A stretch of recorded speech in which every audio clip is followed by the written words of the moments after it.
అందరూ స్త్రీమూర్తులు జాగ్రత్త వినండి.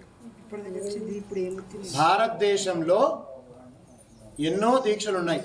హనుమత్ దీక్ష, అయ్యప్ప దీక్ష, భవానీ దీక్ష, ఇంకా చాలా దీక్షలు, అన్ని మంచివే.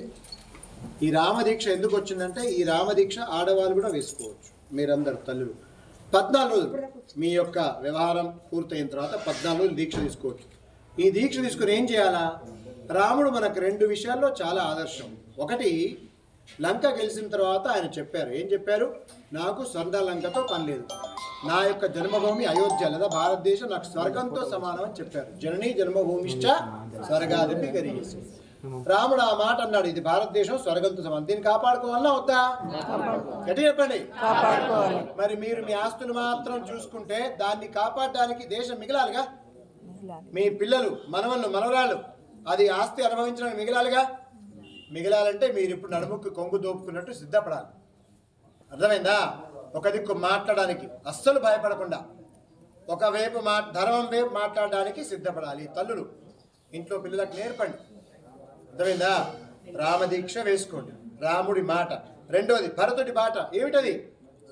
రాజ్యం దొరికింది, హాయిగా ఆనందంగా ఏలవచ్చు. ఏదో మా అమ్మ చెప్పింది ఆయన అడుగుకోమని ఆయన పోయాడు అనుకోవచ్చుగా. కాదు, మరి ఆయన ఏం చేశాడు?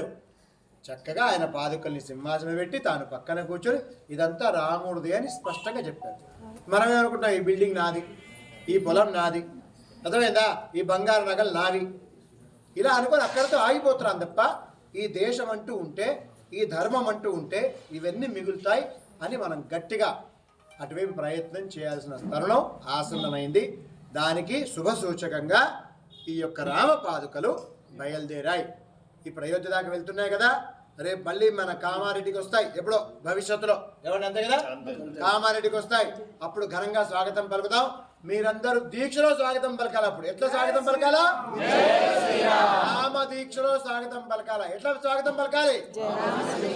సౌండ్ రావట్లే, మగవాళ్ళంతా రాగండి, ఆడవాళ్ళు చెప్పండి. ఎట్లా స్వాగతం పలకాలి?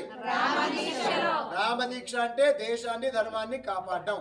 నేను నా వ్రతం చేసుకుంటా, అది ఉద్యాపన చేసి ఎవరికో దానం ఇస్తా, వాళ్ళు దానం తీసుకున్నారు, మీరు ఇచ్చిండ్రు, ఇద్దరు బాగానే ఉన్నారు. మీ ఇద్దరి దగ్గర లాక్కోవాలని వేరే ఎవడో కూర్చున్నాడు, మరి వాడిని ఏం చేస్తారు?